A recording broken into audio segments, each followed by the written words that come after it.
ನಾಡೋಜ doctor Kayyara ಕಿಞ್ಞಣ್ಣೆರೆಯವರು ನಾನು ಅವರ ಬದುಕಿರುವಾಗ ಸುಮಾರು 15 ವರ್ಷಗಳ ಕಾಲ ಬದಿಯಡಕ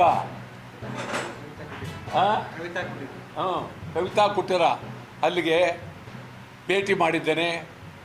ಅವರಿಗಿದ್ದಂಥ ಕನ್ನಡದ ಕಾಳಜಿ, ಅಭಿಮಾನ ನಿಜಕ್ಕೂ ಮೆಚ್ಚತಕ್ಕಂಥದ್ದು. ಆಗಲೇ ಅವರು ಬೆಂಕಿ ಬಿದ್ದಿದೆ ಬನ್ನಿ ಬನ್ನಿ ಅಂಥೇಳಿ ಆಗಲೇ ಅವರು ಕನ್ನಡದ ಬಗ್ಗೆ ಭಾಳ ಅಪಾರವಾದಂಥ ಗಂಭೀರವಾದಂಥ ಚಿಂತೆ ಇಟ್ಕೊಂಡಂಥವರು. ಕಾಸರಗೋಡಿನಲ್ಲಿ ಭಾಳ ಉದ್ದೇಶಪೂರ್ವಕವಾಗಿ ಕಾಸರಗೋಡನ್ನು ಮಲಯಾಳಿ ಮಾಡ್ತಾ ಇದ್ದಾರೆ. ಇಡೀ ಕಾಸರಗೋಡು ಕನ್ನಡ ಸಂಸ್ಕೃತಿ ನಾಶ ಆಗ್ತಾ ಇದೆ. ಕನ್ನಡ ಶಾಲೆಗಳನ್ನು ಮುಚ್ತಾ ಇದ್ದಾರೆ. ಕನ್ನಡ ಶಾಲೆಗಳಲ್ಲಿ ಮಲಯಾಳಿ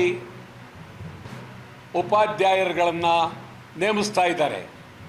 ಕಡ್ಡಾಯ ಮಲಯಾಳಿಯನ್ನು ಮಾಡಿದ್ದಾರೆ. ಕಾಸರಗೋಡಿನಲ್ಲಿ ಕಡ್ಡಾಯವಾಗಿ ಮಾಡಿದ್ದಾರೆ. ಇವರು ಕನ್ನಡಿಗರು ಕಲಿಬೇಕು ಅನ್ನೋ ರೀತಿಯಲ್ಲಿ ಮಾಡಿದ್ದಾರೆ. ಮಹಾಜನ್ ವರದಿ ಪ್ರಕಾರ ಕಾಸರಗೋಡು ಕರ್ನಾಟಕಕ್ಕೆ ಸೇರಿದೆ. ವರದಿಯಲ್ಲಿ ಸೊಲ್ಲಾಪುರ ಸೇರಿದೆ, ಅಕ್ಕಲಕೋಟೆ ಸೇರಿದೆ, ಜತ್ತ ಸೇರಿದೆ. ಈ ಥರ ನಮಗೆ ಅನುಕೂಲವಿದ್ದರೂ ಅವರು ಸುಪ್ರೀಂ ಕೋರ್ಟ್ನಲ್ಲಿ ಕೇಸು ನಡೀತಾ ಇದೆ.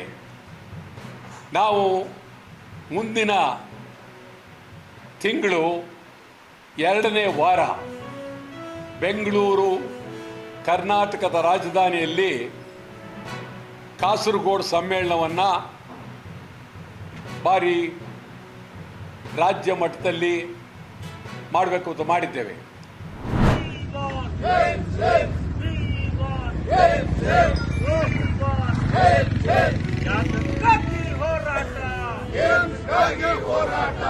ಎಲ್ಲಿಯವರೆಗೆ ಹೋರಾಟ, ಬೆಕ್ಕೆ ಬೇಕು, ಬೆಕ್ಕೆ ಬೇಕು, ಬೆಕ್ಕೆ ಬೇಕು, ಬೆಕ್ಕೆ ಬೇಕು, ನಮಗೆ ಬೇಕು, ನಿಮಗೆ ಬೇಕು, ಅವರಿಗೆ ಬೇಕು, ಇವರಿಗೆ ಬೇಕು, ಎಲ್ಲರಿಗೆ ಬೇಕು, ರಾಜ್ಯರಿಗೆ ಬೇಕು.